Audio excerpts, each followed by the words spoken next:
दुनिया के किसी भी व्यापार में बाहर तभी होता है जब वहां का लीडर अपना 100% दे रहा हो। सवाल एक सबसे बड़ा, क्या आप लीडर हैं? और अगर आप लीडर हैं तो क्या आप अपना 100% दे रहे हैं? यकीनन आपका जवाब होगा, हाँ सर मैं तो कोशिश कर रहा हूं, मैं बहुत बड़े लेवल पे कोशिश कर रहा हूं, अद्वितीय अकल्पनीय संरचनाओं को मैंने जन्म दिया है, मैं जीतने को पूर्णतः तैयार हूं, मैं तो एक योद्धा हूं, मैं लड़ रहा हूं सर, गजब की मेरी लीडरशिप क्वालिटी है। दूसरा सवाल आपसे पूछना चाहूंगा, आप तो मेहनत कर रहे हैं, लेकिन जो लोग आपके साथ कार्य कर रहे हैं, जो निरंतर आगे बढ़ने के लिए मेहनत कर रहे हैं, क्या वो भी उसी क्षमता से, उसी मनस्थिति के साथ अपना 100% दे रहे हैं? सवाल सबसे बड़ा है। कभी विचार किया आपने? रामायण से यहां पे हमें सबसे बड़ी सीख मिलती है। इसी नेतृत्व करने की क्षमता पे एक प्रकाश डाला गया है। अगर आपने रामायण कभी दूरदर्शन पे देखा हो या किसी के मुखारबिंद से सुना हो, यहाँ पे बहुत बड़ी कहानी और बहुत बड़ी संरचनाओं को एहसास कराया गया है। ये बात है तब की जब राम सेतु का निर्माण हो रहा था। राम सेतु के निर्माण के दरमियान बहुत सारे वानर एक साथ पत्थर उठा उठाकर उस पानी में डाल रहे थे। नल नील की कहानी तो सुनी होगी आपने, जिनके हाथों से पत्थर छोड़ने के साथ में वो तैरने लगता था पानी पे, सुनी थी ना कहानी। हर बंदर वहां तक पहुंच के उस नल नील के साथ संपर्क में आने के बाद एक बेहतरीन टीम वर्क करते हुए उस पानी में, उस समंदर में डाल रहे थे, जिससे लंका तक वो पहुंच सके। बहुत तगड़ी मेहनत कर रहे थे लोग। लेकिन उसी दरमियान अचानक से गिलहरी का पदार्पण होता है। थोड़ी हैरानी हुई कहानी में ट्विस्ट। एक गिलहरी का पदार्पण होता है और गिलहरी ने अपनी क्षमता से 2 गुना ज्यादा भार उठाकर उस पत्थरों के बीच में डालना स्टार्ट किया। हैरान हो गए ना?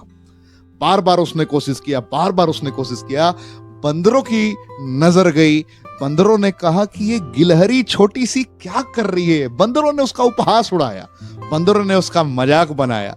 ये गिलहरी क्या कर रही है, किसी के पैरों के तले आएगी तो ये दब जाएगी, इसका खात्मा हो जाएगा, इसका निश्चित अंत है, ये बचने वाली नहीं है। साइड कर दिया। साइड करने के बाद राम सेतु के निर्माण के दरमियान जो लीडर थे प्रभु श्री राम, उनकी निगाहें पड़ती है, अरे ये छोटी सी गिलहरी जिसकी क्षमता 50 ग्राम भी उठाने की नहीं थी, लेकिन इसने 150, 200, 250 ग्राम तक पत्थर अपने वजन के करीब, अपने वजन से 2 गुना ज्यादा उठाया है और इस राम सेतु निर्माण में अपनी 100% सहभागिता निभा रही है। इसकी यह हालत, उसके पीठ पर हाथ रखा प्रभु श्री राम ने। यही रीजन है कि 3 रेखाएं आज भी आप गिलहरी के पीठ पर देखते हैं। इसकी बहुत लंबी कहानी है। जब आप कभी रामायण को एहसास करेंगे, रामचरितमानस का अध्ययन करेंगे, तो बहुत सारी कहानी आपको जानने को मिलेगी।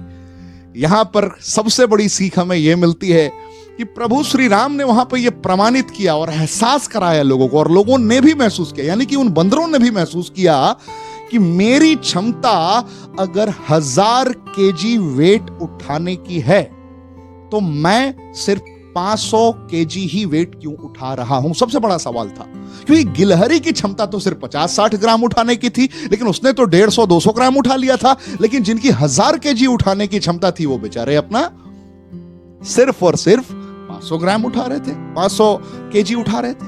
अब जरा इमेजिन कीजिए, आप भी कहीं अपने ऑर्गेनाइजेशन में, अपने व्यापारिक पद्धति में अपनी क्षमता होने के बावजूद भी कहीं कार्य में कोई कंजूसी तो नहीं कर रहे हैं? कहीं आधा काम करते हुए भी आपको यह तो नहीं लग रहा कि यार मैं तो बड़ा प्रोडक्टिव हूं, बड़ा काम करता हूं, बड़े रिजल्ट ला रहा हूं, इतिहास रचने को मैं तैयार हूं?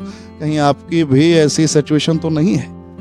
जरा एक बार चेक करना पड़ेगा कि मेरी क्षमता क्या है, मेरी क्षमता क्या है और मैंने पहले किया क्या है। ट्रैक तो करना पड़ेगा ना, मेरी क्षमता और मैं कर क्या रहा हूं। क्या मैं इससे ज्यादा कर सकता हूं? मूल्यांकन तो करना पड़ेगा, आकलन तो करना पड़ेगा, समीक्षा तो करनी पड़ेगी।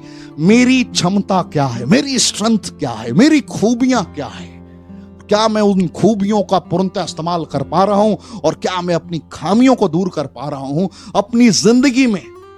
आप तभी एक महान लीडर बन पाएंगे जब अपनी टीम से एक एक लोगों के अंदर एक सकारात्मक विचार का संचार करते हुए उनकी प्रोडक्टिविटी बढ़ा दें। क्षमता यकीनन सामने वाले की सिर्फ 5 किलोमीटर जाने की हो, लेकिन आप लीडर तभी हैं, आप लीडर तभी माने जाएंगे जब उस 5 किलोमीटर दौड़ने वाले को आप 50 किलोमीटर दौड़ाने का मोटिवेशन दे सकें, भगा सकें, मेहनत करने को तैयार करवा सकें, मेहनत करने को वो तैयार हो सके, तभी जाकर एक नेतृत्व करने वाली बात और नेतृत्व करने वाली क्षमता आपके अंदर महसूस होगी। तो मैं आशा करता हूं कि मेरी बातें आपको समझ में आई हो, और जहां भी हैं आप, जिस सेंटर पे भी हैं, जिस ऑर्गेनाइजेशन के साथ भी आप कनेक्टेड हैं, जिस टीम के साथ भी आप कनेक्टेड हैं, चेक कीजिए कि क्या आपकी टीम के एक एक सदस्य अपनी 100% क्षमता के साथ आपके साथ कदम से कदम मिलाकर चल रहे हैं। अगर चल रहे हैं तो कमेंट के ऑप्शन में बताइए यस सर, मेरी टीम के एक एक लोग चल रहे हैं। और अगर आपको 1% भी लगता है कि आपकी टीम से कोई भी सदस्य किसी भी परिस्थिति में अपना 100% नहीं दे रहा है, तो मुझे वचन दीजिए कि आज से सर मैं अपनी टीम से अपना 100% निकलवाने की कोशिश करूंगा, उनका 100% निकलवाने की कोशिश करूंगा। मैं खुद भी अपना 100% दूंगा, उनका भी 100% निकलवाऊंगा। ये वचन दीजिए कमेंट के ऑप्शन में। मैं इस प्रकार की लगातार आपके लिए वीडियोस लाता रहूंगा। अगर आपको ये वीडियो थोड़ी भी पसंद आई हो तो अपने चाहने वाले, जानने वाले तमाम साथियों को जरूर शेयर करें। Thank you. जय हिंद।